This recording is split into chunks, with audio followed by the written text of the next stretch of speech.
It's been about 3 years since we came back to this garden to turn it into a Xeriscape water-efficient garden from a water-thirsty fescue front lawn. We're going to walk you through the garden and show you how things have changed over the years. And this is one of my favorite examples of a garden that surprises people that we can still label it Xeriscape and water efficient. I'm John Valentino, president of John & Bob's Corporation. I'm here with Chip Valentino, vice president in charge of Xeriscape and low maintenance gardens. And that's really one of the attractions of this garden, is the owner hasn't been doing much to it.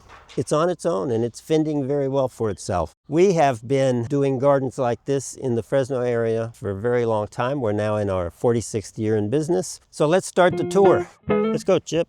So this path, which has a nice steel edging on either side, you can see it's holding up very well by kind of impregnating pea gravel or any stone into decomposed granite. If you want to see exactly how we did that, check out that video. It creates a way to go from the main walk to the backyard, and then it has a nice seating area right before you get into the backyard, making it more interactive. I like this idea of interactive gardens. We can walk through it to the front door, we can experience interesting things along the way, and we can take a detour and go to the backyard and have a seat. In this planting area, we did make a recent change, or Eileen made a recent change, in that we had this liriope in the background here, and it wasn't doing that well, plus it was a little small to be seen over these other plants. White razzleberry and the sea lavender. So she took out liriope and put in this lomandra, and this lomandra is a great addition, kind of wispy,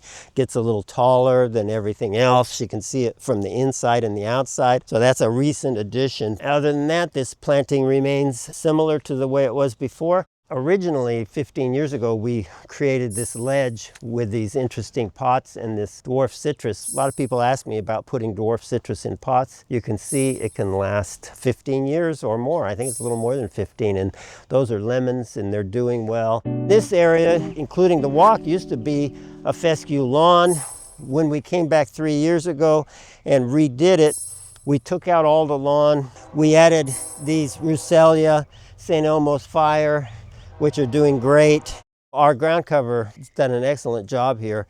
And one of the neat things about it is it takes traffic like a lawn. You can mow it if you want. Eileen has elected not to mow it, and as the years have gone by, she's kind of gone to the mode of wanting less and less maintenance, so she's stopped mowing it. Very low maintenance, very low water using. Really the only thing necessary is to edge the ground cover. It's an aggressive, strong growing ground cover, so we will like to keep it under control. We used to have a May tin here. That was part of the original, about 15 years ago remodel, but it would burn every summer. It just seemed to get a little too hot, especially when large street trees were taken out because the trees were not doing well. They were big Modesto ash. We replaced them with these beautiful ginkgos, but it really took shade away from the garden. And once we took that shade away, this May tin got burned in the summer. So we replaced it with this beautiful flamethrower cercis. Fabulous cultivar of cercis. Not only blooms, but then has these colorful leaves. Most cercis, once they bloom, the rest of the year is a little bit anticlimactic. They're bright in the spring. They fade a little bit in the middle of the summer, but then you get more color in the fall. Under it is some dwarf thyme that Eileen planted, mixed in with beautiful oxalis. Oxalis is a weed, but it adds a nice little yellow color there to the bluish purple bloom of the creeping thyme. Then we walk under this really nice green Japanese maple, which we planted originally. So you can see it's now 15 to 20 years old, multi-trunk, really beautiful. I wouldn't necessarily consider that low water use, but when it gets big and with well-established roots, it's moderate. And as we go up the walkway, headed to the front door, it opens up with a nice little water feature that you can hear a little bit of sound from. You can see the fountain itself has some water plants surrounded by boxwood. These spectacular Marmalade Sky Floribunda roses, one of my favorites, really looking absolutely outstanding. I love that color, especially contrasted with the Iceburg roses behind it. And then we come to our seating area, which has some standard privet or ligustrum. Very nice shady spot to sit. and contemplate the neighborhood or talk to Chip. Chip, you want to sit down on the... Chip might want his own seat here. Let's see. He can sit on the chair next to me. What do you think? Yeah.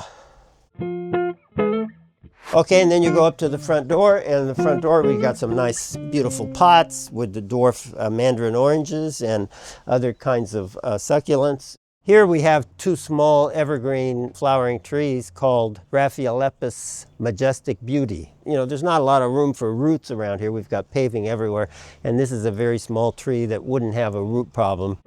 So this is a really neat rose that's rated highly by all those people that rate roses. Icecap, and it's very similar to Iceburg, but it's smaller, does great in our area, does great in hot areas. It's a real good low maintenance rose and doesn't get real big, and that's why I use it a lot. It stays, what, about 3 feet tall, doesn't get much taller than that. And then you can see the contrast between Icecap and Iceburg.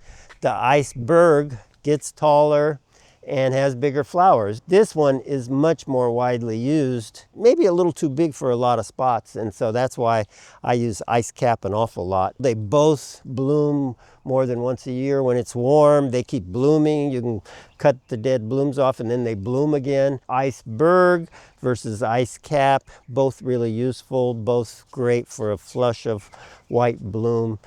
Really a nice garden that's functional, easy to care for, and creative. We've got a front courtyard, we've got walks that lead you through it in all different directions, and beautiful spring color with the roses, the cercis, the St. Elmo's fire, and the sea lavender. So the way you apply water to gardens is a function of its ability to use less water. Some people don't like drip irrigation, and it does have its drawbacks. It's probably not the easiest in terms of maintenance, and it's a little hard to tell if it's working properly. But if you want to minimize water use, it is a good thing to use because drip applies water very slowly and precisely rather than throwing water everywhere. We did a video here that showed how we converted a spray system that was throwing water everywhere to a drip system. You can find the link to that video in the description. Oh yeah, very good soil. It's a little drier than I would expect. It rained here a little yesterday, but it's not all that moist, but very nice soil.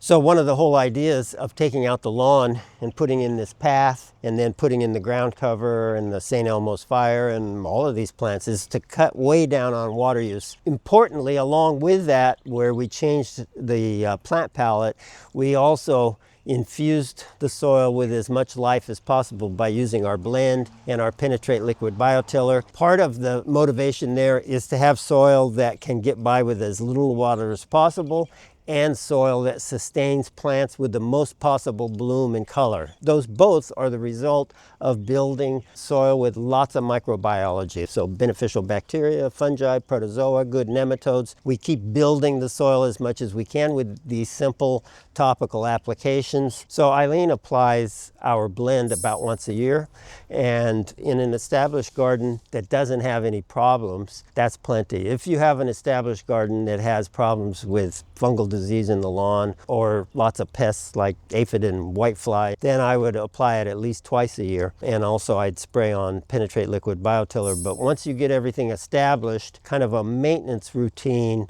of once a year is sufficient, and that's what she's doing in this garden. Let us know if you enjoyed watching us come back to a landscape we did previously. Like this video, and we can do more of these where we revisit gardens that have been done previously and show their changes and show their growth. Please subscribe to our videos. If you have any comments or questions for us, click on the comments below.